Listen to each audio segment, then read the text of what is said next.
Everybody, I'm Dr. Jainuddin. I'm at the Live Well Clinic here in La Quinta. I'm a resident doctor. You can follow us at Live Well Clinic on Instagram or myself at DocSJND. So today is our third episode of the Southwest Herbal Walk, but today is actually a bike ride, and I wanted to take you here to this gorgeous example of the Opuntia violaceae family,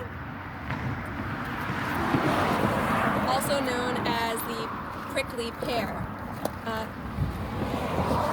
This also could be the Ficus indica species. I'm not positive. The prickly pear actually hybridizes really easily, so it can make it a little bit difficult to know the exact species. As you can see, this is a gorgeous time of year for this plant. It is a cactus in the Cactiaceae family. It is blooming with these gorgeous flowers. The flowers themselves are edible. After the flowers have bloomed, these will turn into beautiful fruits, which are edible and delicious. Along the there's these large wide pads here with the little dots. Those are called areoles, and they have them on the edge too. Let's see if I can. These little areoles in the center.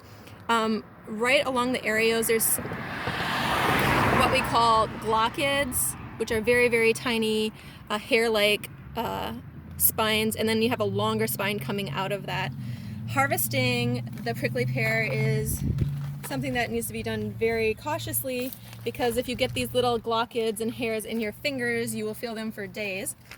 These younger pads right here, which are dark purple, are also edible. They're much more tasty than the older, wider pads. So in harvesting them, you want to be very careful. And then once you have the fruit or the pads and you want to eat them, you need to get rid of all of the glochids and the spines, so that can be done by burning them off or boiling them off. The main use for this plant is actually for food.